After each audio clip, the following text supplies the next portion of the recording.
commun le leur, comme Samuel et tout, d'aller directement lancer ton projet avec ton argent, tu vas perdre. La preuve, et tu as perdu 4 milliards de francs, c'est-à-dire 6 100 000 euros de francs dans un projet. Pourquoi? Parce qu'il a raté ce qu'on appelle la mathématique, la dérivée première. Quand tu rates la dérivée première d'une fonction, je suis vraiment désolé, mais c'est zéro. Donc, on ne lance pas un projet de grande envergure avec ton propre argent.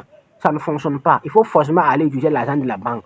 Voilà. Et quand il y a l'argent de la banque, il y a les impôts qui sont là, il y a les assurances qui sont là, il y a l'impôt même, il y a l'État qui contrôle la banque. Donc, le risque est réduit à 50%. Le risque est partagé. C'est que le milliardaire comme Pétain qu'il faut partager. Donc, le banquier, les assureurs et les impôts sont des ennemis indispensables. Donc, si tu veux travailler avec ces gens aussi, il faut forcément faire preuve de sagesse. D'où l'importance de la richesse émotionnelle. Donc, la richesse émotionnelle est un élément assez important dans le processus de l'enrichissement. Et quiconque ne peut pas percer dans le business sans avoir cette richesse émotionnelle. Même avec tes employés, même avec certains clients, tu n'as pas le choix. Il y a certains clients qui vont commencer à divaguer à un certain moment. Donc, mais il faut forcément que tu aies l'esprit calme, tu essaies de te calmer et puis tu reprends tes esprits, voilà, pour ne pas vouloir, voilà, c'est comme ça. C'est le monde des affaires qui est comme ça.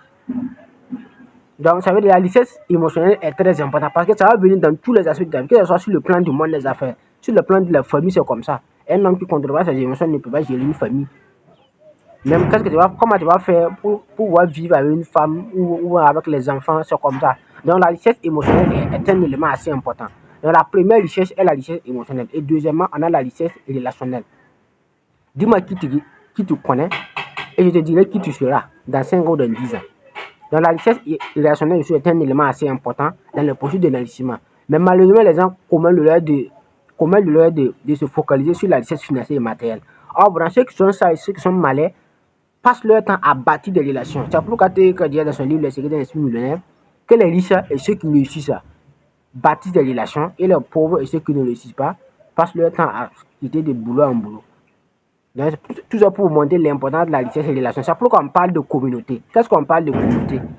Prenez l'exemple de la grande communauté bamileke au Cameroun. Ça, c'est une richesse relationnelle. Donc, comme je le disais, le deuxième niveau de la richesse est la richesse relationnelle. Et quiconque ne peut pas atteindre une certaine échelle sans forcément avoir de la richesse relationnelle. C'est pourquoi on parle de secte, de lobby. Quand on dit un secte, c'est quoi? Quand on dit secte, ce sont des individus qui sont réunis maintenant pour former une communauté. Et c'est ça qu'on appelle maintenant des sectes.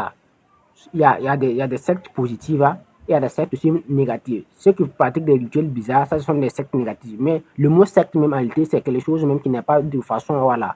Sinon, c'est quelque chose qui est normal au fait. C'est une communauté au fait. Donc, même